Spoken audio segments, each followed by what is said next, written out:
Hello everybody, I'm moving on to my next project and I hope this video doesn't, stress out everybody with OCD when we go through the mess that I'm about to show you.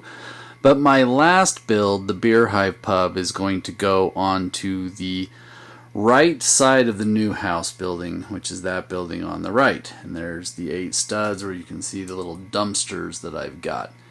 The next build I'm going to do is going to go on the left side of the Boston building, so right there. And I've got 8 studs that I have to work with there as well. And so I either have to do another 24 stud build or a, what would that be? A 40 stud build using a full plate. And that's actually what I'm going to do.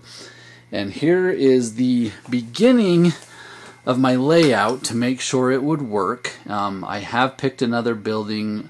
It's the building that Lamb's Restaurant used to be in before it went out of business. It's next to the Walker building on Main Street in Salt Lake. Not sure if the building has a name, but it's kind of a funky design. I'm going to kind of show you some of the design problems that I'm going to have along the way.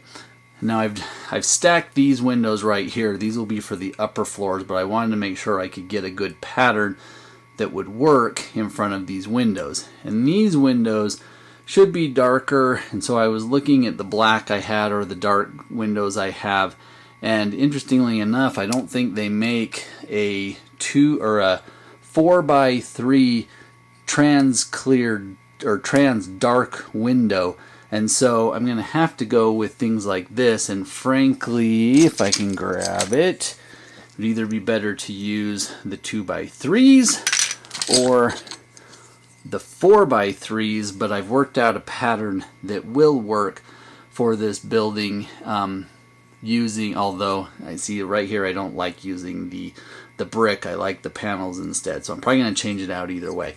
But there's the general floor plan. It's going to be split and it'll make more sense once I get going, but I worked out the general layout. The interior will have to come, and then the next issue is, what bricks am I going to use? I already showed you in the last video when I bought all of the last bulk that I bought, the blue, and that's going to be the front with probably some light bluish gray.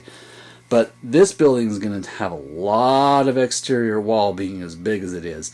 So I'm going to need a lot of 1x bricks, and I'm thinking, okay, I'll do like dark blue because you can find that everywhere. Well, and I went to go buy it.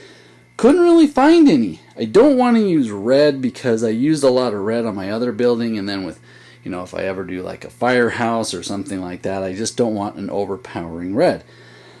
Tan I have a lot of, and it's easy to find.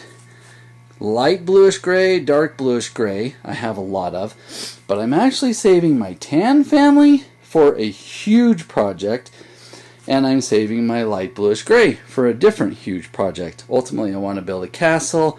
I know it doesn't fit with the city, but it's always been something I've wanted to do.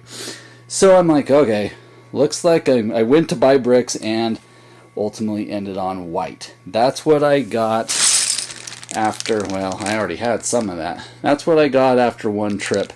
And I'm going to have to use a bunch of those 2x5s and some other bricks like that to make this work. But to me, that's kind of one of the dilemmas is, what color do you use? Because what color can you get a lot of? Because it ends up being really expensive if you can't find the pieces you want. But there's the outline. You can't really tell a whole lot from that. But I hope you enjoy this next build, and we will see you next time.